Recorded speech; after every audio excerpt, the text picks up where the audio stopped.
네, 우리 서수지 모임 성도를 뵙게 돼서 반갑고요. 아는 분들이 많기 때문에 특별히 또 소모간 분위기는 아닌 것 같습니다. 아마 수지와 연관해가지고 사회적으로 쓰는 단어들이 많을 것 같아요. 뭐 수지 맞았다, 뭐 이런 표현도 있고, 또 뭐죠? 비닐 비슷한 것도 뭐 수지라고 하는 뭐 이런 그런 거 있잖아요. 또 뭐 수지 타산이 뭐 맞냐 안 맞냐 뭐 이런 뭐 탤런트 이름도 있는 것 같기도 하고요. 예. 예, 어떤 수지인지는 잘 모르겠는데. 아, 예.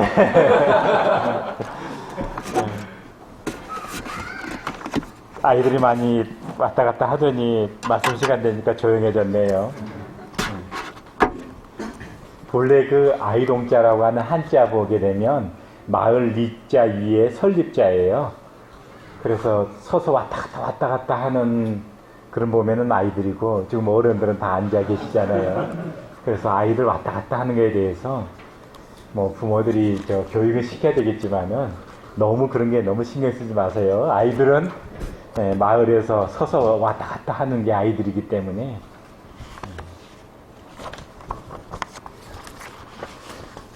함께 나누겠습니다.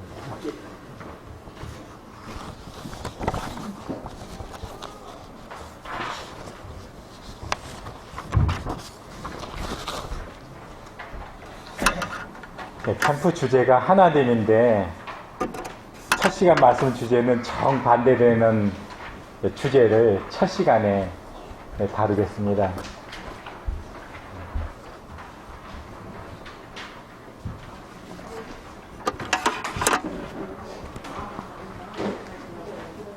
첫 시간에는 갈등의 문제를 좀 다뤄보고 싶고요. 그 다음에 두 번째로는 아마 하나됨과 연관해가지고 하나됨에 대한 강조되어지는 빌립보서 2장 2절 말씀이든가 보게 되어지면은 한 문장 안에 하나됨에 대한 단어가 반복되어져서 나와 있는 빌립보서 2장 말씀 있죠. 그래서 빌립보서 2장을 통해서 하나됨에 대한 교훈을 함께 나누기를 원하고요. 또 세 번째 시간에는 실제적으로 묵동으로 분과 개척에 나와서 지내면서 느꼈던 부분들 중심으로 해서 간증 겸해서 함께 시간을 나누도록 그렇게 하겠습니다. 제가 좀 이 옷을 좀 벗어도 괜찮겠죠? 네.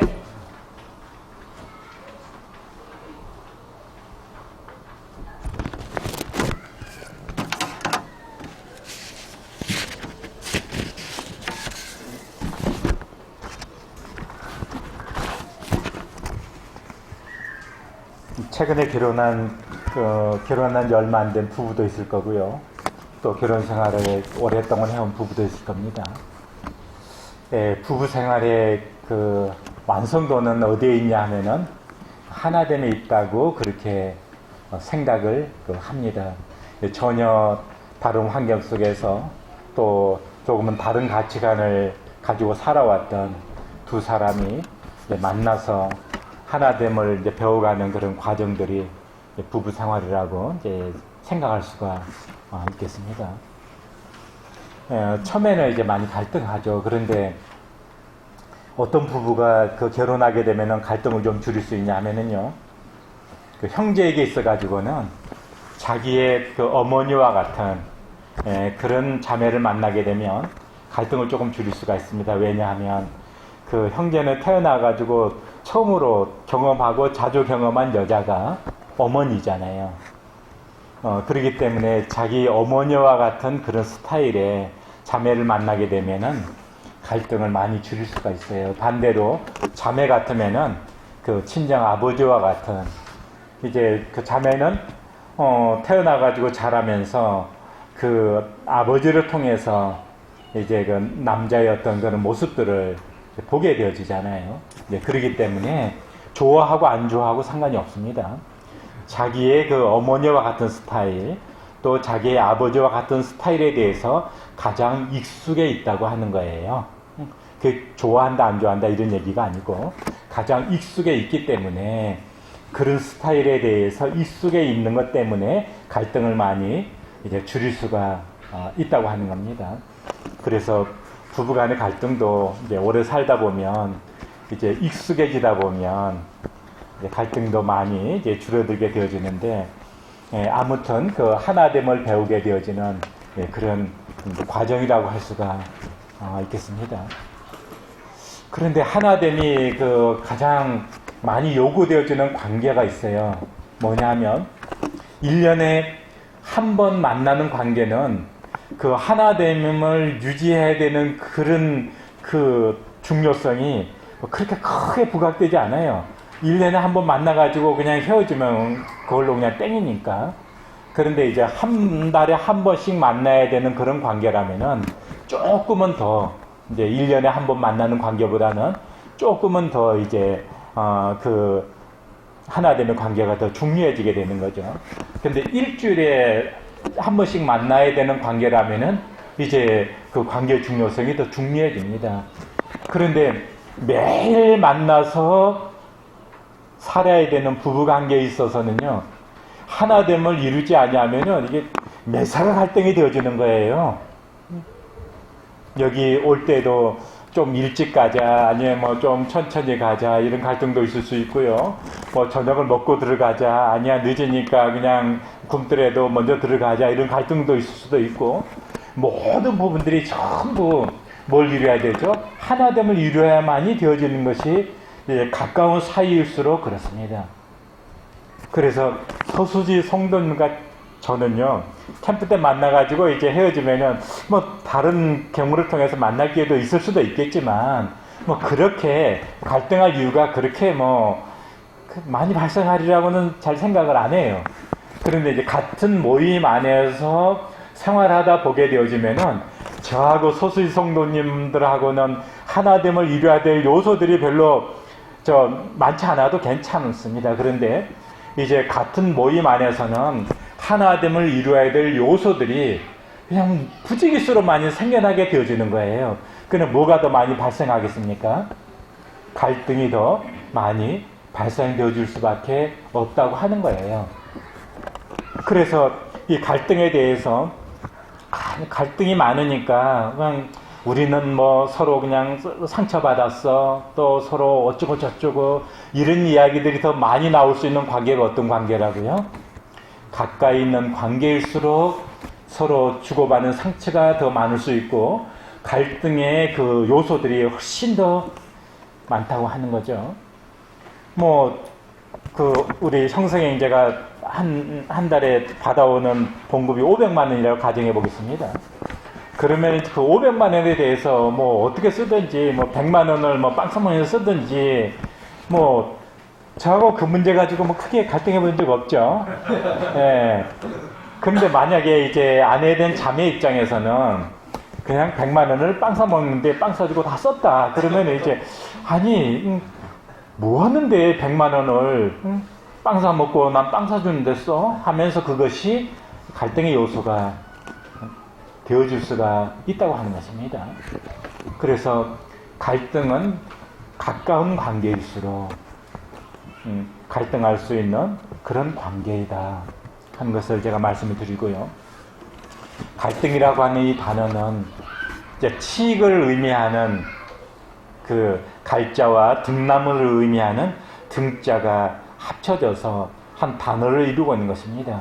그래서 칡과 등나무가 서로 이렇게 함께 한 영역에서 자란다고 해보세요. 그럼 막 서로를 제압하면서 이기기 위해서 막 꼬아져서 올라가면서 어쨌든 매일 꼬여가지고 어쨌든 서로를 제압하면서 자기가 높이 올라가려고 그런 모습들이 생각이 되어지잖아요. 갈등이라는 게 마치 그런 거예요. 칡나무가 하나는 여기 있고 하나는 저 100m 떨어져 있으면은 서로 칡하고 등나무가 서로 뭐 얽혀서 막 고민하고 막 그럴 필요가 없어요. 근데 어떤 때 심해지게 되는 거죠? 칡나무와 등나무가 간격이 좁아질수록 그래서 이제 같은 장소에 아주 그냥 같은 장소에서 치가고 등나무가 같이 자라게 되어지면은 그 관계가 이제 연상이 되어지잖아요. 그래서 갈등이라고 하는 것은 서로 먼 관계에서는 그렇게 이 단어가 심각하게 사용이 되지 않는데 가까이 있는 관계일수록 이 단어가 우리에게 더 빈도수가 높게 다가온다고 하는 것입니다. 그래서 이 어원이 함께 부딪힌다 하는 그런 어원을 가지고 있는 단어가 갈등이라고 하는 단어예요. 그런데 우리가 이제 갈등을 생각하게 되면은 어떤 생각을 하냐면은요, 갈등은 존재해서는 안 된다. 갈등은 이거 무조건 나쁜 거야. 이거 존재해서는 안 돼. 그래서 교회에서 어떤 갈등, 이런 이제 의식을 갖고 있게 되어지면은 어떤 생각을 하게 되냐 하면은요, 교회 생활하다 보면 갈등이 있습니까? 없습니까? 있습니다. 예. 부부 생활 가운데 갈등이 있을까요? 없을까요? 있습니다. 제가 위로가 됩니다. 저희 부부만 그런 줄 알았더니. 예. 그런데, 왜 그러죠? 가까운 관계일수록 갈등이 많다고 하는 걸 이제 말씀을 드렸는데, 갈등은 존재해서는 안 된다라고 하는 의식을 강하게 가지고 있을수록요, 그 갈등 자체를 못 견뎌한다는 거예요. 그래서 교회 안에서 조그마한 갈등의 문제가 발생이 되어지면은 그 교회 생활을 그냥 못 견뎌해요. 또 부부 간에 어떤 갈등의 문제가 발생이 되면은 우리 부부는 왜 이렇게 갈등하는 거야 하면서 그 갈등 문제 자체를 그냥 그 수용을 못하게 되어지니까 그냥 그것을 못 견뎌합니다. 그래서 갈등을 어려워해요. 그래서 이제 서수지 모이면 이제 갈등이 많으니까 갈등이 없는 교회를 좀 찾아가야 되겠다 해가지고 이제 묵동으로 와서 보니까 처음에는 갈등이 없는 것처럼 보여졌어요. 근데 한 3개월 생활해 보니까 묵동교회도 서수지 교회하고 좀 비슷한 것 같으네 하는 걸 느끼다가 이제 한 1년 지나고 나면 서수지 교회하고 똑같네. 그러다가 이제 한 3년 생활하다 보면은 서수지 교회보다 훨씬 더하네. 그럼 이제 그 다음에 어떻게 되어지죠? 그 다음에 이제 동수지 교회로 한번 가볼까. 이제 이렇게 되어지는 거죠. 그래서 이제 갈등을 수용하지 못하게 되어지면은 교회 안에서의 어떤 갈등을 수용하지 못하게 되어지면 어떻게 되어지죠? 이제 그런 생각을 하게 된다는 거예요. 그래서 부부간에 이제 갈등을 좀 겪다 보면은 갈등을 용납할 수 없는 갈등은 존재해서는 안 돼. 그럼 어떻게 되어지죠? 처음에는 이제 결혼 서약할 때는 이제 요즘은 이제 그런 서약 잘 안 하죠. 예전에 검은 머리 팥뿌리가 될 때까지 기쁠 때나 즐거울 때나 그렇게 이제 서약하잖아요. 그런데 요즘은 이제 서약도 세련되게 하더라고요. 예, 멋지게 하고 그래서 때때로 그런 생각을 해요. 결혼 서약을 세련되게 하는 건 좋게 보이는데 서약을 멋지게 하기 위한 서약을 하는 것이 아닌가 하는 생각이 살짝 들 때는 저 서약이 지금 어떤 의미를 갖는지도 모르고 엄청난 서약을 하네 하는 생각을 할 때가 있어요. 어떤 결혼식에 갔는데요, 자매가 형제에 대해서 매일 아침 따뜻한 밥을 해주겠다고 약속을 하더라고요. 그래서 저는 깜짝 놀랐어요. 야, 저런 엄청난 서약을 하다니. 그거 정말 대단한 서약이었어요. 야, 저 서약 해놓고 지킬 수 있을까? 매일 아침 따뜻한 밥을 형제에게 해주겠다는 거예요. 그래서 야, 저렇게 엄청난 서약을 하고서 뒷감당을 어떻게 할까 생각을 했는데, 아무튼요. 그래서 이제 부부간에 갈등을 하게 되면 어떤 생각을 하냐면요, 처음에는 이제 주님께서 주신 이제 내 짝이야 생각을 했는데 갈등하다 보면은 내가 잘못 분별한 건 아닌가? 그리고 내가 이게 잘못 만난 건 아닌가? 이제 그렇게 시작을 하다가 나중에는 이제 어떤 생각을 하죠? 이제 이혼을 생각을 하게 되어지고, 그래서 예전에는 성도들이 이혼한다고 하는 것은 이건 생각할 수 없는 문제인데, 요즘은 이제 가끔 이제 성도들도 이혼하는 그런 부분들을 가끔 보게 되어지더라고요. 왜냐하면 이제 갈등을 이제 견디다 못해서 갈등을 수용할 수 없게 되어지니까 왜 우리 부부는 이렇게 갈등을 해야 돼? 부부관계에 이렇게 행복하자고 결혼을 했는데 왜 우리 부부는 이렇게 갈등을 하는 거야? 그래서 그 갈등 자체를 존재해서는 안 된다라고 하는 의식이 강할수록 갈등을 수용하지 못하게 된다고 하는 거죠. 그 다음에 이제 갈등은 존재하지만 용납해서는 안 된다. 그러면 이제 어떻게 되죠? 갈등을 이제 제압하려고 합니다. 그래서 교회에서도 이제 갈등은 존재할 수밖에 없지만 용납해서는 안 돼. 그럼 어떻게 하든지 그 갈등을 이제 제압을 하려고 해요. 그러다 보면은 어떤 현상이 생기냐 하면 이제 그 오해하는 경우도 생길 수도 있고요. 상처를 받게 되는 그런 일들도 생겨날 수가 있게 되어져요. 힘의 우위에 있다고 생각되어지는 그 힘을 사용을 해서 갈등을 제압하려고 하는 요소들이 많잖아요. 그렇게 되어질 때 제압을 당한다고 하는 입장에서는 이제 그 마음 편치를 않게 되어지고 그리고 이제 상처를 받게 되어지고 그런 요소들이 이제 생겨날 수 있다는 거죠. 세 번째로는 갈등은 바람직스럽지는 않지만 갈등은 필연이다. 갈등이 바람직스러운 것은 아니지만 인간관계 속에서 갈등은 필연이다. 그러면 우리는 갈등한다는 것 자체를 존재해서는 안 된다라고 하는 여기에 초점을 두지 말고 그 갈등을 우리가 어떻게 바라보고 어떻게 해결할 것인가, 여기에 그 갈등에 대한 초점을 두게 되면 훨씬 더 그 갈등의 문제가 우리에게 있어서 긍정적인 그런 결말을 가져올 수 있는 그런 확률이 훨씬 더 높아진다고 하는 것입니다. 그 윌리엄 힐이라고 하는 분이 이런 이야기를 했어요. 그 요한계시록을 제외하고 신약 성경의 3분의 1 이상이 갈등과 연관되어져 있다. 예, 저는 요한계시록도 사실은 그 갈등과 많이 연관되어져 있더라고요. 요한계시록을 공부해 보니까 성경 자체의 기사를 쭉 보게 되어지면은 그 갈등의 요소들이 성경 자체에 많이 그 나와 있는 것을 보게 되어져요.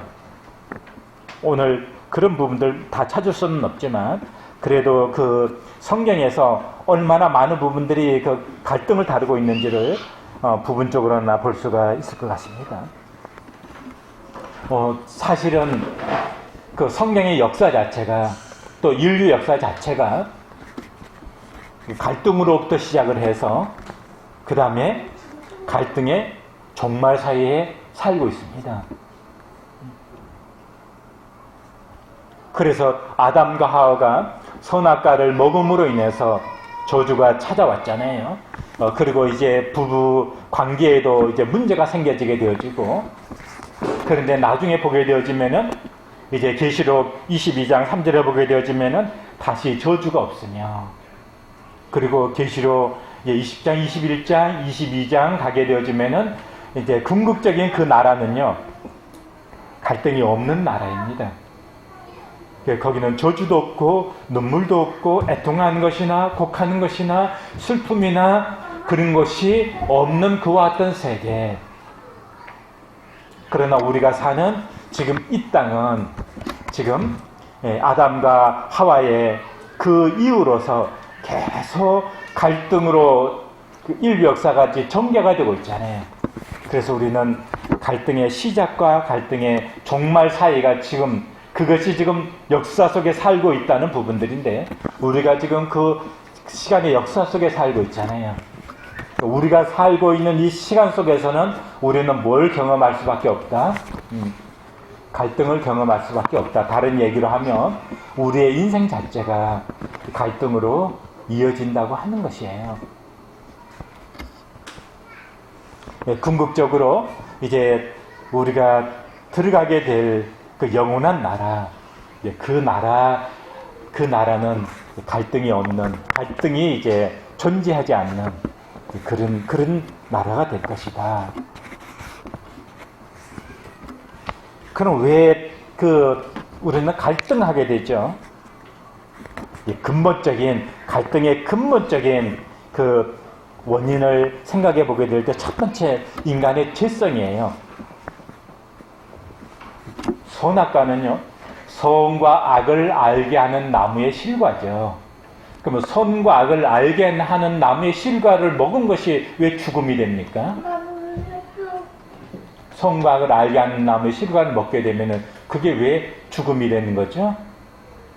그것은 이런 의미를 가지고 있어요. 물론 선악과에 대해서 자유의지라든지 또 다른 의미로 설명을 할 수가 있겠지만 선과 악에 대한 기준을 그 전까지는요. 선과 악에 대한 기준이 누구에게 있었을까요? 네, 하나님께 있었어요. 하나님이 선이다 하면 선인 것이고 하나님이 악이다 하면은 악이 되어지는 거예요. 그런데 이제 선악과를 취한다고 하는 것은요. 선과 악에 대한 기준을 내가 갖는 거예요. 내가 갖는 거예요. 그러니까 모든 갈등은 어디로부터 시작이 되어지죠? 선과 악에 대한 그 기준을 내가 갖는 것으로부터 시작이 되어져요. 이게 인간의 죄성입니다. 그럼 갈등은 언제 끝나게 되어지죠? 선과 악에 대한 기준을 내가 갖는 것으로부터 이것을 내려놓고요. 이것을 내려놓고 하나님을 바라보게 될 때, 그래서 하나님이 바라보는 그 관점으로 바라보게 될 때 갈등이 끝나는 거예요. 모든 관계에서 갈등은 그렇게 되어지는 거예요.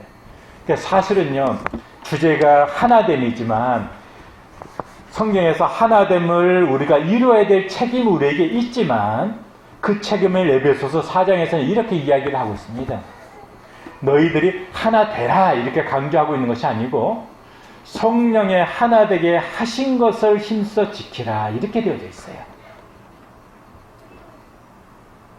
우리는 성령 안에서 이미 하나 되어져 있는 존재인데 우리가 뭘 떠나게 되어지면 하나됨이 깨지게 되어지는 거예요. 성령의 하나됨으로부터 떠나 있게 되어지면 그러면은 하나됨을 지킬 수가 없게 되어져요. 성령께서는 이미 우리로 하나됨을 이루게 해주셨는데 성령의 세례도 순복음이나 이런 데서는 뭐 성령의 세례를 받으라 그러면 막 방언하고 그런 것을 성령의 세례로 이해하는데 그렇지 않습니다. 고린도전서 12장 보게 되면 성령의 세례는 이런 거예요. 이방인, 유대인, 사마리아인, 노예, 주인 다 너무나 하나 될 수 없는 사람들이잖아요. 노예하고 주인하고 어떻게 하나가 됩니까? 이방인하고 이스라엘 사람들하고 어떻게 하나가 되어져요? 될 수가 없죠. 그런데 어떻게 하나가 되어져요? 주인도 성령을 받았잖아요. 노예도 성령을 받았잖아요. 유대인도 성령을 받았고 이방인도 성령을 받았잖아요. 그럼 뭐예요? 성령 안에서 같은 생명을 가진 사람들이잖아요. 이게 하나됨인 거예요. 성령 안에서 같은 생명을 가진 사람들. 그래서 그리스도의 몸 안으로 연합이 되어지는 거죠. 성령 안에서의 연합이에요. 그게 하나됨이에요. 그러면 인간의 죄성은요, 그게 아니에요. 선과 악에 대한 기준을 자기에게 두는 거예요. 그래서 갈등은 어떻게 발생이 되어져요? 악 때문에 갈등이 발생되어지는 게 아니에요. 물론 그 악 때문에 갈등이 발생될 수 있죠. 근데 그건 크게 갈등으로 발전될 확률이 적어요. 왜냐하면은 너 왜 그래? 그러면은 내가 잘못한 거 알거든요. 내가 잘못한 거 알기 때문에 그냥 미안해 할 수가 있어요. 아니면 그냥 입 다물고 있을 수 있어요. 왜냐하면 내가 잘못한 거 내가 인정하니까. 그런데 왜 그래 했을 때 나는 잘못 안 했다고 생각을 하거든요. 그러면 어떻게 반응을 해요? 내가 뭘 잘못했는데 이렇게 반응이 나오잖아요. 그럼 이제 거기에서 갈등이 이제 증폭이 되어지는 거예요. 그래서 선악과는요, 악만 거기 있는 것이 아니고 선과 악에 대한 기준을 내 자의적인 중심으로 선과 악에 대한 기준을 갖는 것을 말하는 거예요. 그래서 내 중심적으로 선과 악에 대한 기준을 갖게 되어지면 이 사람이 생각하는 선과 악에 대한 기준이 다르고 내가 생각하는 선과 악에 대한 기준이 달라요. 여기에서 갈등이 발생이 되어지는 거예요. 그래서 각자 자기가 옳다고 주장을 하기 때문에 갈등이 더 증폭이 되어지는 거죠. 이게 인간의 죄성이에요. 그러니까 내가 옳은 게 중요한 게 아니에요. 내가 내 기준으로 옳다고 하는 게 그게 중요한 게 아니에요. 주님의 관점에서 그것이 지금 옳게 보여야 되는 것이 그게 옳은 거예요. 죄는요, 다 사람들이 잘못했다고만 하는 그것만이 죄가 아니에요. 뭐냐 하면은요, 주님을 떠나서 나의 오름이 죄인 거예요. 이해되십니까? 주님을 떠나 있는 나의 오름이 죄가 되는 거예요. 부부간의 갈등이든지 교회 내에서 갈등을 한번 보세요. 자기의 오름을 주장하는 사람이 잘못됐다고 생각하면서 주장할까요? 이것이 옳기 때문에 주장할까요? 옳다고 생각하기 때문에 주장하는 거예요. 근데요, 그것이 주님을 떠나서 오름을 주장하는 것이 그게 죄라는 거예요. 그 죄는 그 악만 있는 게 아니에요. 거기에 자기 기준의 선이 죄가 되는 거예요. 구원받을 때도 그렇잖아요. 하나님이 다 이뤄놓으신 그것을 죄해 놓고서요, 자기 기준에 막 옳은 일을 막 하잖아요. 그래서 자기 의를 쌓잖아요. 그게 하나님 보시기에 죄인 거예요. 하나님을 떠나서 자기 기준에 막 옳은 일을 행하는 거. 그래서 그건 굉장히 높아지게 되어지는 거죠. 그것 하나님 보시기에 죄인 거예요. 똑같아요. 인간의 죄성은 그런 거예요. 하나님을 떠나서 자기의 옳고 그름에 대한 기준을 자기가 갖는 거. 그게 죄예요. 그렇기 때문에 우리는 절대 내가 옳다고 생각하는 것이 그것이 옳은 일일 수도 있지만 그것이 주님의 마음을 떠나 있게 된다면 그것이 죄가 된다는 걸 생각할 필요가 있습니다. 그 다음에 이제 구성원의 다양성으로 말미암아 바라보는 관점이 다르고 생각하는 것이 다를 수가 있잖아요. 저는 정치 얘기는 잘 안 하고 싶은데 좀 염려가 되어져요. 그 정치인들이 하는 거 보게 되어지면, 뭐 진보 쪽에서 정권을 잡게 되어지면은 지금 보수 쪽에서 하는 일, 또 이제 정권 바뀌어가지고 보수 쪽에서 이제 정권을 잡게 되면은 또 민노총이라든지 또 진보 쪽에서 막 해가지고 또 막 그렇게 되어지면 이 나라가 어떻게 될까? 그래서 비판을 하고 반대를 하더라도 좀 품격 있게 했으면 좋겠어요. 그런데 이제 정치가 그러다 보니까요, 사회 문화도 그렇게 되어지고, 그런 사회 문화가 교회 안에는요 전혀 무관할까요? 우리는 아니라고 하면서도 영향을 받게 되어져 있어요. 그 문화 풍토에 영향을 받게 되어져 있어요. 그래서 교회 문화도 그렇게 되어줄 수 있다는 거예요. 교회 정치 체제도요, 대통령 중심제가 되어져 있는 그런 나라는요, 1인 목사 제도를 통해서 그 리더십이 교회가 부흥될 확률이 훨씬 높아요. 그런데 내각 책임제 이런 나라들이 있죠? 그런 나라들은 회중교회가 잘 이루어져요. 그리고 공동목회나 이런 부분들이 잘 이루어져요. 왜 그럴까요? 그 나라의 정치적인 문화가 교회의 정치 문화와도 영향을 받기 때문에 그래요. 그렇기 때문에 지금 그런 문화들이 우리와는 별개인 것 같지만 절대 그렇지 않습니다. 사회의 그런 어떤 여성에 대한 어떤 이런 부분들 때문에 교회 안에서도요, 우리 자매님들이 놓을 수 있는 것은 진리를 순종하는 좋은 모습이죠. 그런데 커버링을 하는 진짜 내면의 의미가 있잖아요.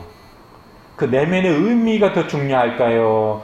겉으로 그 커버링을 하고 있는 이것이 더, 어느 게 더 진리를 순종하고 있는 거죠? 물론 두 가지 다 해야 되겠지만, 커버링을 하고 있는 것 자체만이 진리를 순종하고 있는 그런 건 아니잖아요. 그 커버링의 의미가 더 중요한 거잖아요. 그 모습이 우리 삶 가운데 실현되어지는 게 훨씬 더 중요한 요소들이잖아요. 구성원의 다양성은 서로 생각하는 관점이 다르고 자기가 처해 있는 환경이 다르기 때문에 사람들은 누구의 관점에서 바라본다? 자기의 관점에서 바라보기 때문에 구성원이 다양할수록 갈등 요소는 더 많아진다고 하는 거죠. 한국 지도를 펼쳐놓으면 한국이 지도에 어디에 있을까요?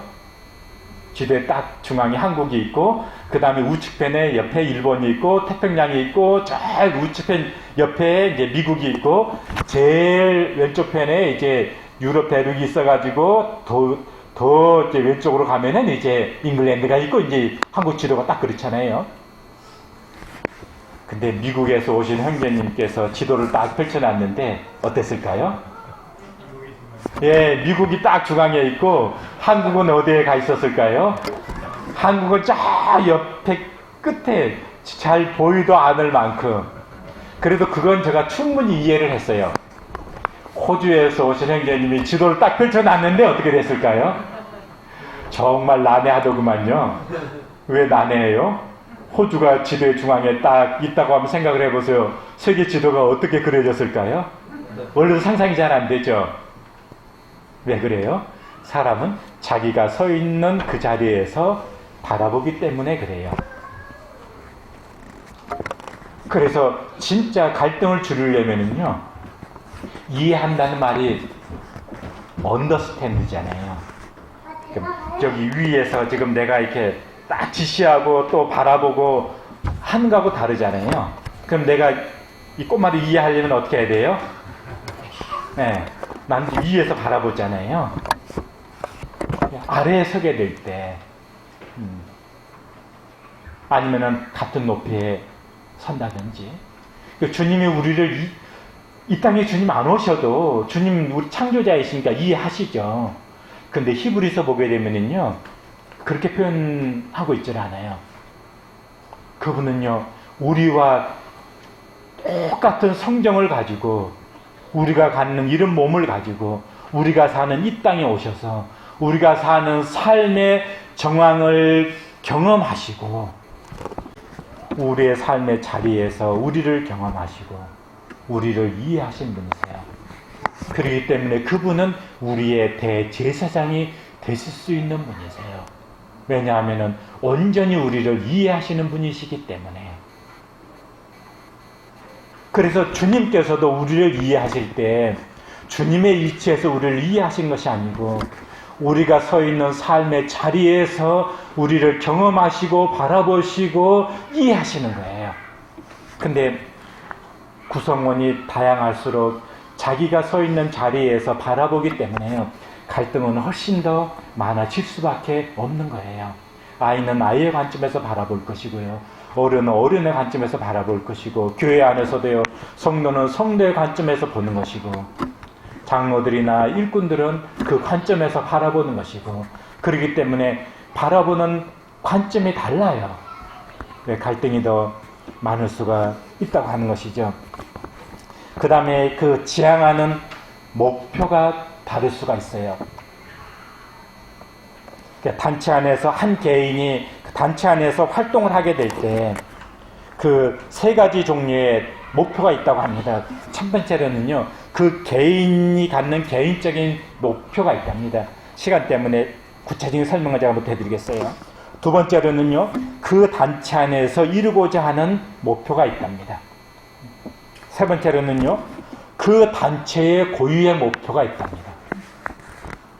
그런데 이 세 가지가 교회 내에서 이 세 가지의 목표가 차이가 많다고 하는 거예요.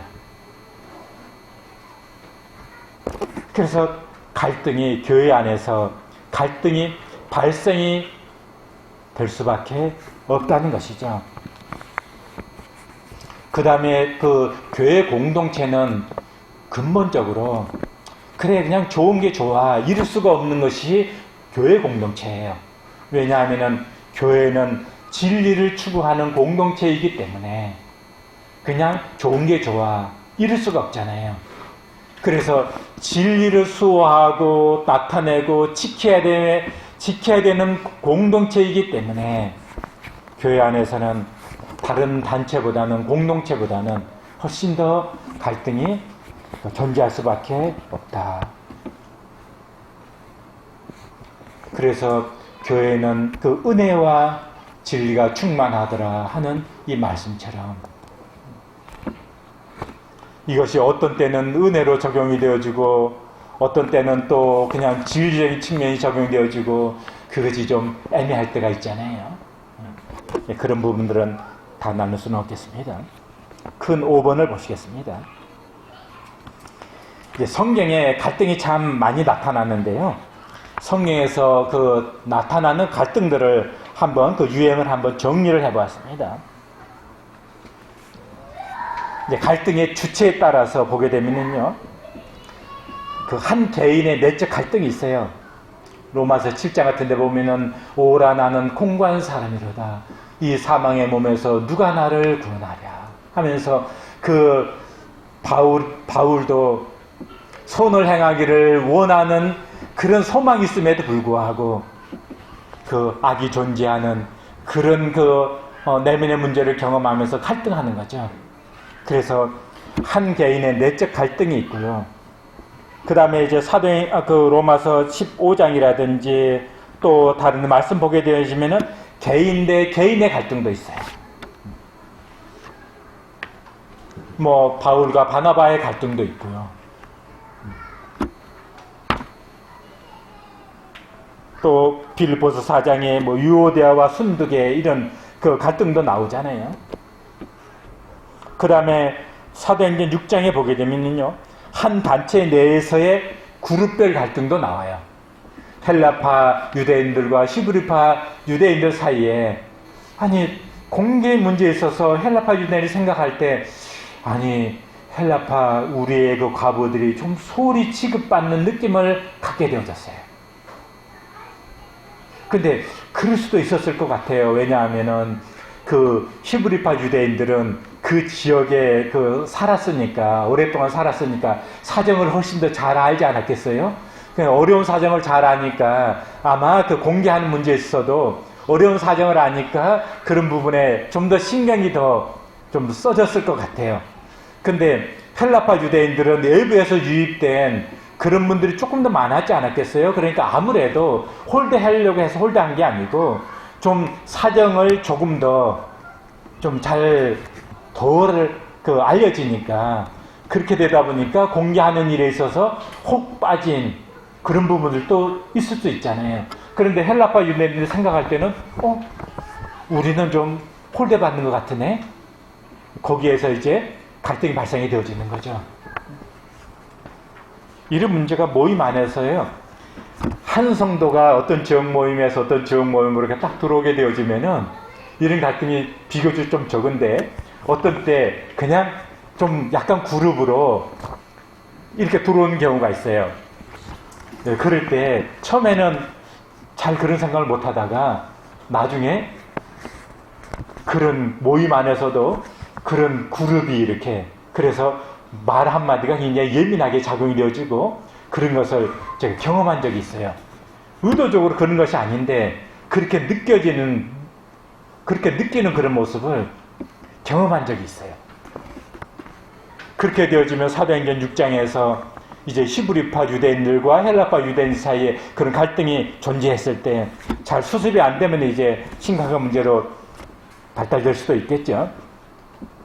그 다음에 이제 사도행전 4장에 보게 되어지면은 이제 정말 믿는 자들과 또 그렇지 않은 그런 그룹들과의 갈등이 발생이 되잖아요. 구원받은 정말 예수님을 믿게 되는 그룹과 그렇지 않은 유대인들 사이에 갈등도 있을 수도 있고,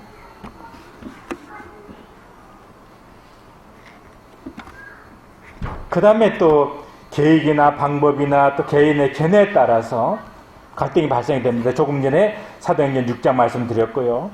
바울과 바나바 사이에 마가를 선교지로 동행시키는 문제에 있어가지고 심각하게 갈등하는 문제가 발생이 되어지죠. 바나바도 존경스럽고 바울도 존경스러움에도 불구하고 그런 갈등의 문제가 발생이 되어집니다. 그 다음에 고린도서 1장에 나는 게바에게, 나는 아볼로에게, 나는 뭐 바울에게 뭐 등등 선호하는 지도자에 따라서 갈등이 발생되어지죠. 뭐 게바와 또 게반 베드로 뭐 아볼로 또 뭐 바울 뭐 이런 사람들이 갈등하는 문제가 아니잖아요. 다 훌륭한 일꾼들인데 나는 뭐 게바가 좋아. 그래 게바를 선호하고 나는 또 뭐 아볼로가 좋아 해가지고 아볼로를 선호하고 그렇게 해서 고린도 교회 안에 그룹이 나누게 됐잖아요. 제가 예전에 뭐 어떤 교회라고 말씀드리고 싶지 않은데 그 교회에서 성도들 사이에 갈등이 발생이 됐거든요. 어떻게 발생됐냐 하면은요. 어떤 장로님을 좋아하는 성도들, 어떤 장로님을 좋아하는 성도들. 그래가지고 성도들 사이에도 조금 서먹해지는 그런 모습을 봤어요. 그래서 교회 안에서도요. 자기가 좋아하는 그 선호하는 리더를 중심으로 해서 그룹이 형성될 수가 있어요. 그래서 오해가 발생될 수도 있습니다. 그런 문제들 상당히 민감할 수 있어요. 사울이 왜 다윗을 죽이려고 했죠? 사울의 죽인 자는 천천인데 다윗의 죽인 자는 만만이 되면은요. 그게 인간이에요. 나는 아니라고요? 근데 성령이 나를 지배할 때 그렇지 않은 나이지만 본래의 나는 성령이 지배하지 않은 본래의 나는 그런 나더라고요. 저는 그런 사람 아닌 줄 알았어요. 근데 성령이 지배하지 않는 나는 그런 사람이 아닌 게 아니고 그런 사람이더라고요. 왜 그 가인이 아벨을 왜 죽였을까요?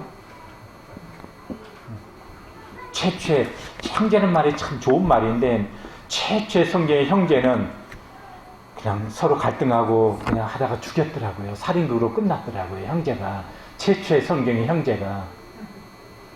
그래서 저는 형제교회 안 좋아해요. 왜냐하면 그냥 때리 패가지고 죽이는 것 같으니까. 형제교회 안 좋아합니다.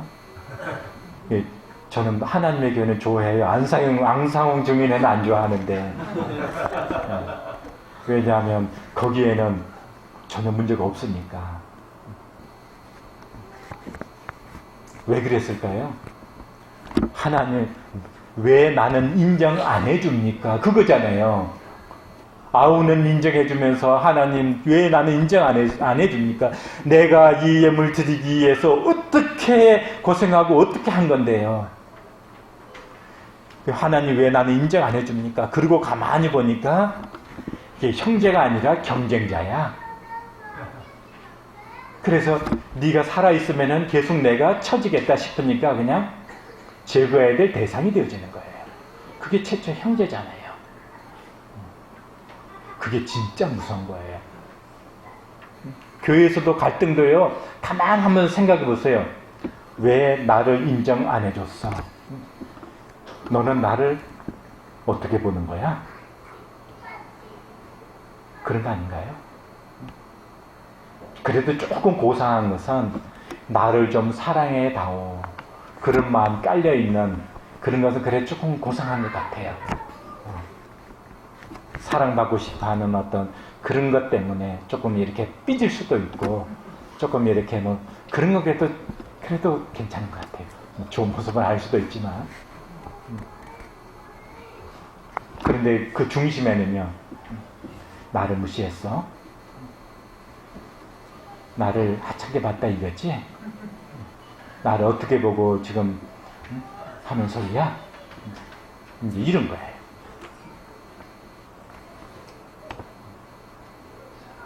그 다음에 또 보시겠습니다.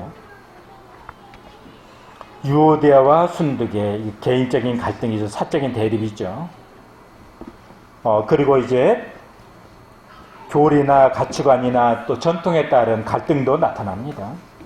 이방인을 영접하는 문제, 또 할례를 받아야 된다, 또 안 받아도 된다, 이런 문제들, 또 우상의 제물로 드려지는 그 고기를 먹어서는 된다, 먹을 수 있는 자유가 있다, 이런 것들, 또 징계를 시행하는 데 있어 가지고 뭐 그런 문제들, 또 그 베드로가 이방인들과 함께 먹고 있다가 야고 보에게로서 온 그 사람들이 이제 곧 도착할 거다 하니까 안 먹은 채 그런 문제를 가지고 바울이 어떻게 했어요?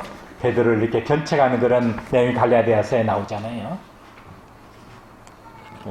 그런 것들, 이런 문제들 이 외에도 성경에는 참 갈등의 문제들이 많이 나옵니다.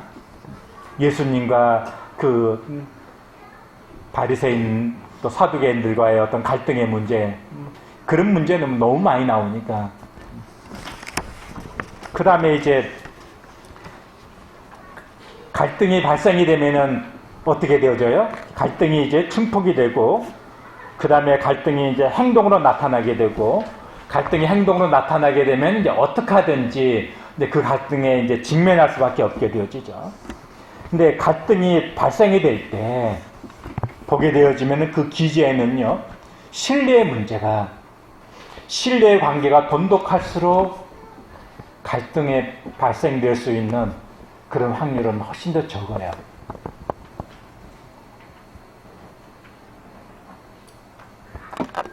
제가 여기 오기 전에요, 묵동에 어떤 자매님이 이제 자기의 그 자부와 딸, 아들의 이제 관계되는 문제인데, 어떤 형제님이 그랬대요.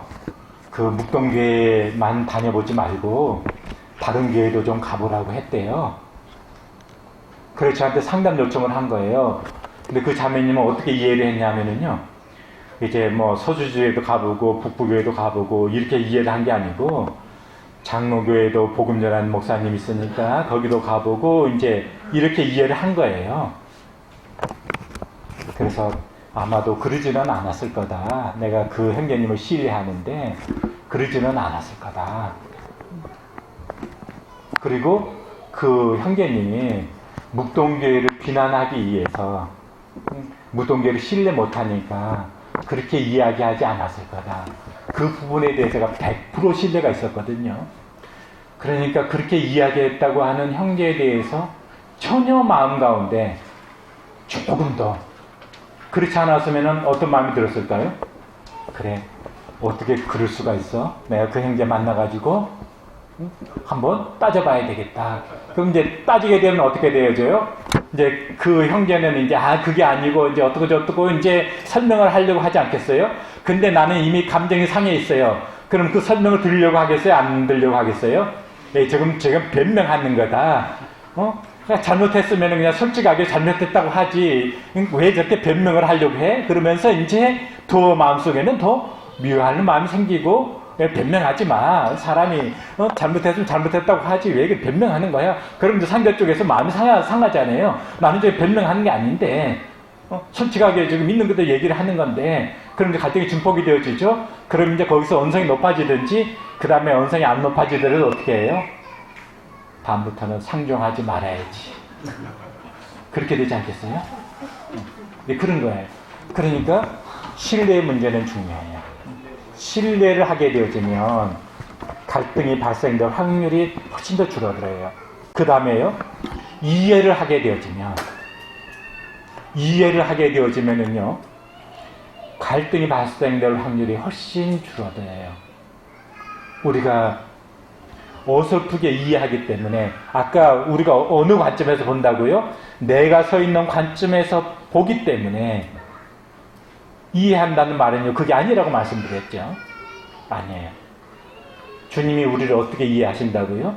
하나님 나라에서 내가 너 이해한다가 아니고, 이 땅에 오셔서 우리가 갖는 이 인간의 몸을 가지시고 우리가 사는 삶의 정황을 경험하시고 우리를 이해하시는 분이세요.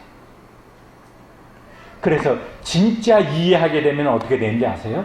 그가 어떤 연약을 보이게 되어지면 그 연약의 자리에 내가 서주고 싶은 거예요. 진짜 이해하게 되면 그래요. 그럴 수밖에 없는 그를 보게 되잖아요. 그래서 이번에 그 화성 연쇄살인 사건 유력한 용의자 이름 원래 생각 안 났는데 제가 이름 깜빡깜빡합니다. 이춘재. 그런데 다른 사람은 다 죽일놈 하지만 아마 그 어머니는 그래 내 자식이 그랬단 말이야. 법에 따라 심판을 받아 마땅하다고 생각을 하지만 그 속마음 안에는 옹호하고 싶은 마음이 있을 거라고요. 할 수만 있다면 자기가 대신 죽고 싶을 거라고요. 진짜 이해하면 그런 거예요. 왜냐하면 이해하기 때문에.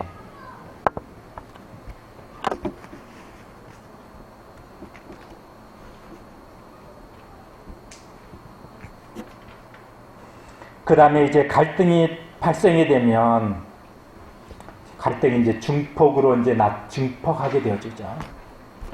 그래서 서로 다른 관점에서 자기의 이제 옳음을 인정받고 싶어 합니다.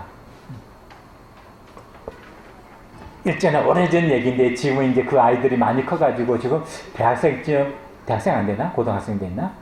묵동교회 그 개척하고서 한 4, 5년 정도 지났을 무렵인데요. 조금 더 지났나? 그런데 3살짜리쯤 됐을 것 같아요. 3살이나 4살. 그 꼬마 둘이서 유아실에서 막 말다툼을 하고 있었어요. 제가 들어갔을 때. 제가 그대로 옮겨보겠습니다. 이제 아기를 없는 그 포대기예요. 애기 없는 옛날 그 어르신들 애기 없는 포대기 있죠. 요즘 그런 거 잘 없는데 그때 이제 그 엄마가 그 포대기를 가지고 그 유아실에 왔던 것 같아요. 근데 그 포대기를 가지고 이제 두 아이가 이제 막 언성을 높여가지고 이제 다툼을 하고 있습니다. 승아라고 하는 아이, 이거 우리 거야. 주연이라고 하는 아이, 이거 이불이야. 아니야, 이거 우리 거야. 아니야, 이거 이불이야. 아니야, 이거 우리 거야. 아니야, 이거 이불이야. 자, 이 싸움의 포인트가 지금 뭐예요? 서로 지금 전혀 다른 포인트를 가지고 자기 주장만 계속, 자기가 하고 싶은 주장만 계속 하는 거예요. 아니야, 우리 거야. 아니야, 이불이야. 그런데 가끔씩 보게 되면은요, 갈등할 때 보게 되어지면 전혀 다른 포인트를 가지고 자기 얘기만 계속 하는 거예요. 포인트는 전혀 다른 건데. 그러면서 이제 자기를 이해받기를 원하는 거죠. 그래서 나중에 행동으로 이제 나타나죠. 어떻게 해요? 자기의 동조자를 구하기 시작을 합니다. 자기 편을 이제 구하기 시작을 해요. 자기 편을 구하려고 하는 것은 뭐예요? 자기 편이 많을수록 어떻게 되어지는 거죠? 자기가 승리하게 되니까. 자기 동조자를 많이 구하는 것은 뭐예요? 내가 승리자가 되겠다 하는 거잖아요. 그래서 이제 갈등이 행동으로 나타납니다. 뭐 폭력으로 나타날 수도 있고 뭐 어쨌든 이제 막 나타나게 되어지죠. 그러면 이제 그 갈등의 문제를 이제 직면할 수밖에 없는데, 이 긍정적으로 잘 해결이 되어지면 때로는 갈등이 발전의 계기가 되기도 해요. 부부간의 갈등도 어떤 때 긍정적으로 해결이 되어지면 갈등을 통해서 서로를 이해하고 또 서로의 삶에 도움이 되는 경우도 많아요. 근데 꼭 갈등으로만 그러려고 하지 마세요. 가능하면 할 얘기 있으면 좋을 때, 저 커피집이나 저 좋은 분위기 있는데 가서, 여보, 그냥, 하면서 자기 마음도 표현하고, 뭐, 그러면 좋은데, 부부간에도 그래. 꼭 이제 서로 부부싸움 하면은, 기왕 말이 나왔으니까 하는 이야기인데, 그때는 이야기할 때가 아니야. 왜 그래요? 그때는 이미 감정적으로 상해있기 때문에 그 얘기를 받아들일 수 있는 상황이 아니에요. 그 받아들일 수 있는 상황이 아닌데 막 그때 이야기를 하려고 그래. 교회에서도 그렇잖아요. 교회에서도 평소 때 좋을 때 이런 데 와가지고 자연스럽게 교회 얘기도 하고 뭐 발전망도 얘기하고 뭐 그러면 좋은데, 다음에 형제 얘기 좀 얘기하겠습니다. 평소 때 그런 얘기 안 하다가 꽁안이 있다가 형제회 때 툭 해가지고 막 팍 집어던지고 자매회 때 막 딱 그래 놓으면 분위기 엄청 어색해지잖아요. 그리고 이제 누가 한마디 하면 이제 기왕 말이 나왔으니까 해가지고 안 좋아지는 것 같아요. 그런데 참 미숙하게도 저는 참 그런 실수를 참 많이 했어요. 좋을 때 어떤 것을 표현하기보다는 꼭 이제 어떤 이제 갈등할 때 이제 그때 막 자기 얘기를 이제 막 하는 그 미숙한 거예요. 근데 갈등이 때때로 서로를 이해하는 계기도 되고 긍정적으로 해결되어지면 갈등이 꼭 나쁜 것만은 아니에요. 근데 갈등을 통해서 해결하려고 하는 건 좋은 게 아닙니다. 갈등이 이제 부정적으로 되어지면 이혼하기도 하고 교회가 쪼개지기도 하고 하나됨이 사소한 걸로 하나됨이 완전히 무너지기도 하고 그렇게 되어지죠. 그래서 그 갈등이 잘 해결되면은 오히려 갈등을 통해서 진보를 가져올 수 있다. 그래 이제 갈등이 발생되어지면 직면하는 유형이 있어요. 첫 번째가 도피인데 어떤 심리가 작용을 하냐면요. 나는 갈등에 말려들고 싶지를 않아. 그러면 이제 부부간에도 갈등하게 되면 이제 어떻게 돼요? 싸우고 싶지 않아. 그러니까 그냥 피해버리죠. 저도 이제 어떤 때 이제 이렇게 나타날 때도 있는데요. 그러면 이제 문제 해결됐어요? 안 해결됐어요? 해결 안 됐어요. 그냥 피해버린 것 뿐이죠. 그러면 지금 피했어요. 그럼 내 마음 안에는 문제 해결이 안 됐죠. 그리고 그 일도 성취도 안 되고 또 관계도 회복이 안 됐어요. 그래프를 칠판이 없지만 이제 그래프를 그려보면은 관계 회복도 안 되고 일 성취도 안 되고 도피가 그런 유행입니다. 그래서 이제 도피 유행은요 그냥 말을 안 해버리고 그런 거죠. 나는 시비에 말려들고 싶지 않고 또 교회에 어떤 문제가 있으면은 나는 중립적이야. 어느 편도 들지 않을 거야. 이제 그런 입장 취하고 이제 그런 거죠. 그 다음에 경쟁이 있어요. 경쟁은 뭐예요? 제압하려고 해요. 자기가 이겨야만이 되는 유형이에요. 어떤 사람이 수박을 가지고 저 호박이야 그랬는데 가까이 가서 보니까 수박이거든요. 그래서 그 다음에요. 수박 무늬를 페인트칠을 다 한 다음에 봐라 이거 호박이잖아. 반대로 제가 얘기를 했나요? 하여튼 수단과 방법을 갖지 않고 자기가 이겨야만이 되어지는 거예요. 경쟁. 그 다음에 양보는 뭐예요? 경쟁과 좀 반대예요. 그래. 경쟁은 뭐예요?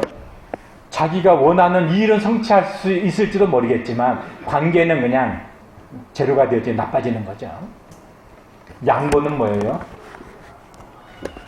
그냥 당신만 당신이 원하면 그냥 당신이 원하는 대로 하세요. 교회에서도 그냥 그렇다면은 그냥 원하는 대로 하세요. 도피하고는 조금 달라요. 원하는 대로 하세요. 그런데 자기 안에는 만족이 돼야 안 돼요? 안 되죠. 관계는 안 나빠졌어요. 내가 다 양보했으니까. 그런데 내가 뜻하고자 하는 아까 그 공동체 안에서 세 가지 목표 얘기했죠. 그 목표에 자기는 만족이 안 되는 거예요. 타협은 뭐예요? 예를 들자면은 교회 재정이 500만 원 있는데 선교지로 보내자. 500만 원 지금 선교지에 무슨 일이 있으니까 선교지로 보내자. 어떤 형제가 지금 우리 교회도 지금 문제인데 우리 교회 어려운 성도부터 살펴야 되지 않겠냐.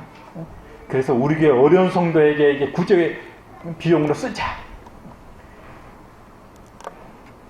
그러면은 경쟁이면은요 내가 이겨야 되잖아요. 어떻게 하든지 선교의 중요성을 막 강조해가지고 어떤 교회는 지금 자기 교회 마이너스인데도 뭐 선교 보내더라 막 자기 오르막 막 증거해가지고 선교지로 보내려 할 거예요.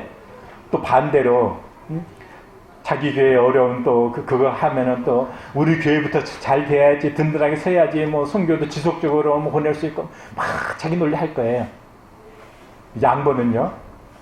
선교지를 보내자 그러면은 나는 내 교회에 돌아보고 싶은데 뭐 그러세요. 뭐 이거 양보란 타협은 뭐예요? 그럼 250만 원은 선교지로 보내고 250만 원은 우리 교회 쓰자. 이게 이제 타입인 거예요. 이건 이제 성취도 어느 정도, 관계도 어느 정도. 근데 그렇다고 해서 그게 또 때때로 좋을 수도 있지만 또 아닐 수도 있어요. 그럼 제안하고 싶은 방법은 합력이에요. 합력. 합력이라고 하는 것은요, 이번 캠프의 주제와 똑같은 거예요. 뜻을 같이 해서, 마음을 같이 해서 합력하는 거예요. 어느 때 합력이 되어지느냐, 너 의견 내 의견 절충하고 이게 아니고요. 그 의견 속에서 뭘 볼 수 있어야 되냐 하면은 성령의 행하심을 볼 수 있게 되어질 때. 그래서 사람끼리, 세상은 주고받고, 정치인들도 뭐 서로 주고받고 해가지고 뭐 도로 내는데 그냥 어떤 국회의원 거기는 뭐 10억 배정했다면 우리는 5억 뭐 해가지고 절충하고 이런 게 아니고요. 그건 세상은 그렇게 하는 거지만 하나님의 교회는 그게 아니고, 지금 이 시점에서 주님이 어떻게 말씀하시고 성령 우리를 어떻게 말씀하시고 그것을 볼 수 있을 때, 그럴 때 주님을 추구하는 것으로 가게 되어질 때 합력이 되게 되어져 있어요. 그럼 합력하게 되어지면 일도 성취되어지고 서로 내 의견 내 의견이 아니고요. 주님께서 그렇게 하셨다. 그래서 서로 간에 만족이 되어지는 거예요. 그게 이번 수양에 하나된 한마음 한뜻 하나된 그 가운데 성김과 연관되어지는, 지금 서수지 모임이 그런 바람을 가지고 있는 것 같습니다. 우리가 어떤 그 행동을 나타내게 될 때 그 겉으로 나타나는 행동 있잖아요. 제가 분노를 했어요. 겉으로 나타나는 행동이에요. 이게 그 분노의 느낌의 빙산 이론이라는 게 있습니다. 내가 분노를 나타냈다면 사람들은요, 상대는 뭘 지금 봐요? 분노를 보잖아요.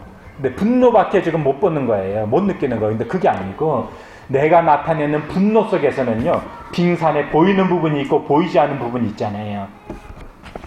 그 보이지 아니하는 1차적인 그 감정의 자리가 있는 거예요. 그 기제가 깔려 있는 거예요. 그게 때로는 돈 쓰는 문제에 있어가지고 어땠다면은 그 걱정에 대한 거, 불안에 대한 거, 방황, 뭐 자존심, 또 내가 무시당한 거야, 뭐 등등등등. 그가 살아왔던 그 삶에서 경험해왔던 어떤 이런 요소들, 이런 것들이 있는 거예요. 어떤 성도가 그래, 사람은 배워야지 재구실을 하는 거야. 그랬어요. 근데 그 자리에 초등학교도 제대로 못 나온 성도가 있었어요. 근데 그 자리에서 뭐 사람 배워야 재구실을 하는 거야, 거기에 대해서 아무 반박 안 했거든요. 근데 나중에 그 형제님이 어떤 이야기를 할 때 그 이야기에 대해서 예민하게 반응하면서 분노를 나타냈어요.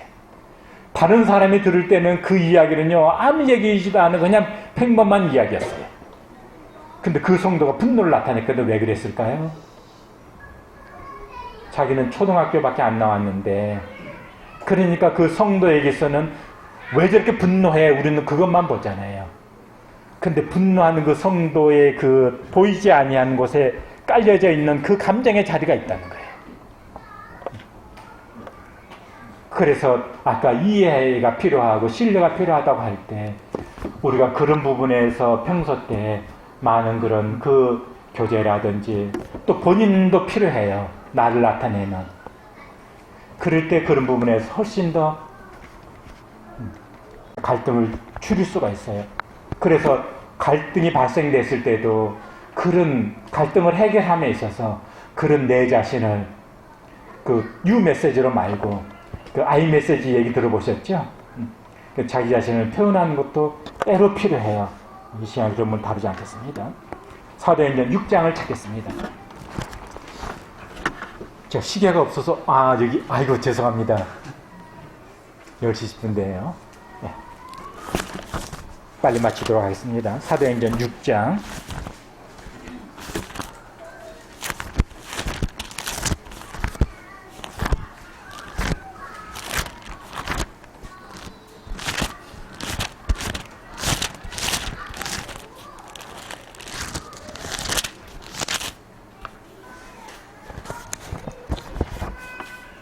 1절부터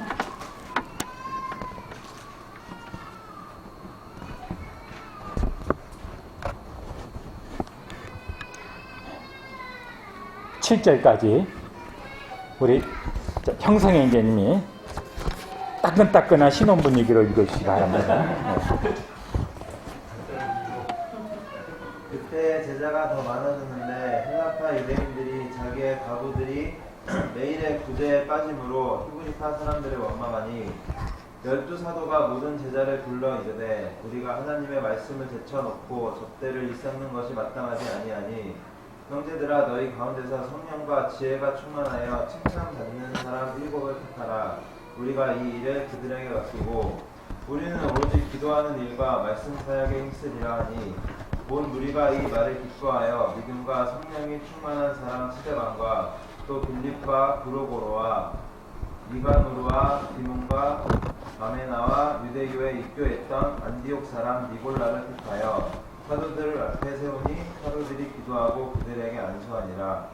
하나님의 말씀이 점점 왕성하여 예루살렘에 있는 제자의 수가 더 심히 많아지고 허다한 제사장의 무리도 이 교에 부정하니라. 예, 여기 이제 그 히브리파 유대인들과 헬라파 유대인들 사이에 갈등이 발생됐습니다. 아까 본 것처럼 이제 공개하는 과부들을 공개하는 구제하는 문제를 가지고 이제 갈등이 발생이 됐습니다. 그런데 이 갈등을 바라보게 될 때 사도행전을 기록한 사람이 누구일까요? 누가 한번 알아맞혀 보세요. 예, 제가 힌트를 줬습니다. 예, 누가죠? 예. 누가가 이 갈등의 문제를 어떻게 바라보고 있습니까? 6장 1절 보시게 되면 그때 제자가 더 많아졌는데, 자, 이 문제를 바라보는 관점이 부정적인 겁니까? 긍정적인 것입니까? 긍정적인 거예요. 제자가 더 많아졌기 때문에, 제자가 적었다면은 히브리파 유대인들 몇 명, 헬라파 유대인들 몇 명 그러면 속사정을 다 알지 않았겠어요. 그러니까 굳이 하는 일에 빠질 이유가 없어요. 왜냐하면은 속사정을 다 아니까. 그런데 제자 수가 갑자기 많다 보니까 사정들을 다 모르게 되어지는 거예요. 특별히 외부에서 온 그런 분들에 대한 사정은 더 모르잖아요. 그러니까 굳이 하는 일에 빠지게 되어지는 거죠. 그래서 갈등을 바라보게 될 때 갈등을 어떤 시각에서 바라볼 거냐. 제자의 수가 많아졌기 때문에 이런 일이 발생이 됐구나. 갈등을 바라보는 시각입니다. 두 번째로 2절을 보시겠습니다. 12사도가 모든 제자를 불러 이르되 우리가 하나님의 말씀을 제쳐놓고 접대를 일삼는 것이 마땅하지 아니하니. 이게 좀 안 맞는 것 같잖아요. 만약에 묵동기에 이런 일이 발생이 됐다면은 그냥 장로들이 그래, 이번에 그 추석 때 선물을 드렸는데 이제 묵동에서 한과 선물 세트를 드렸습니다. 그런데 어떤 성도가, 이거 실화 아니에요. 제가 지어서 한 얘기예요. 한가 선물한 거 실화인데, 어떤 누구는 저 다 한가를 돌리고, 우리 모치는 말이야, 우리 어머니는 교회 나온 지 얼마 안 됐다고 한가를 선물도 안 줬다, 이런 이제 원망한 소리가 들렸어요. 그럼 제가 어떻게 했을 것 같습니까? 당장 한가 보따리를 가지고 찾아가서 죄송합니다. 제가 그냥 정말 죄송합니다 해가지고 그냥 한가에다가 다른 거 플러스 알파 해가지고 아마 갖다 드렸을 거예요. 오해 풀려고. 제자들이 지금 사도들이 그렇게 안 했죠. 내가 같으면 그렇게 했을 텐데. 지금 갈등 문제가 발생됐는데 더 중요한 게 있어요. 더 중요한 게 뭐냐 하면은요, 영적인 일이, 지금 영적인 일을 더 중요하게 보고 있는 거예요. 갈등의 문제가 발생됐는데 사도들은 지금 영적인 문제에 대한 이 포인트를 안 놓치려고 하고 있는 거예요. 그게 2절입니다.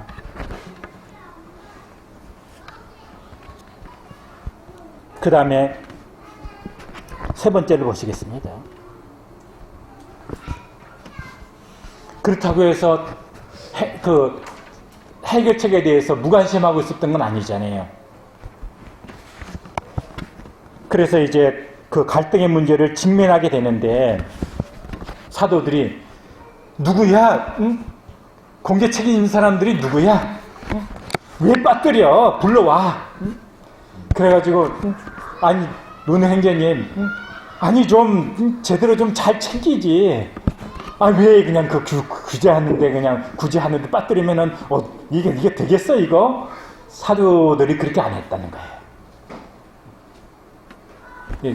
책임 추궁한 게 아니고 어떻게 이 문제를 해결했으면 좋겠느냐. 그래서 잘잘못 추궁에 대한 잘잘못 따지는 거에 초점을 두지 않고 어떻게 이 문제를 지혜롭게 해결할 것이냐 여기에 초점을 뒀다는 거예요. 우리는 문제 발생되어지면 갈등 문제 발생되어지면 막 다른 문제 해가지고 너 왜 그랬어 그러면은 나는 안 그러려고 했는데 그래도 잘 챙겨야지 그러면 이제 다음부터 내가 일 하나 봐라 일이 이렇게 되어지는 거예요. 교회에서 이제 그게 아니라는 거예요. 그 문제가 발생됐으면은 1차적인 초점이 어떻게 문제를 잘 해결할 것인가. 그 다음에 보겠습니다. 이제 해결책을 제시를 하는 거예요. 그래서 해결책을 제시를 했죠. 그래서 해결책을 제시를 했을 때 이제 사역을 분담하고 그리고 교회가 이제 행정 체계가 일의 필요성이 대두되어지니까 그 일을 감당할 만한 사람들이 세워졌잖아요. 그래서 이제 해결책이 제시되어졌어요. 그런데 5절 보니까 이렇게 해서 사도들에게 이제 택했고 6절에 사도들이 그들에게 안수했고 그렇게 되어졌어요. 그리고 5절 보게 되니까 온 무리가 이 말을 기뻐하여 해결책을 제시했을 때 온 무리가 기뻐했다는 거예요. 뭐예요? 바른 해결책이 제시되어지고 또 온 무리가 그 리더십을 인정하고 사도들이 바른 해결책을 제시를 하고 온 무리가 그 리더십을 인정하고 그래서 그 문제가 해결이 되어졌어요. 해결이 되어지니까 어떻게 되어져요? 교회의 행정 체계가 발달이 되어지고 발전이 되어지고 그러고 나니까 7절에 어떻게 됐어요? 하나님의 말씀이 점점 왕성하여 제자의 수가 예루살렘에 있는 제자의 수가 더 심히 많아지고 이제 더 부흥하게 되어지는 그런 이제 토대가 되어진 거예요. 그러니까 이 갈등으로 시작이 됐는데 갈등이 어떻게 해결이 되어졌어요? 교회 발전을 가져오는 것으로 해결이 되어졌다는 거예요.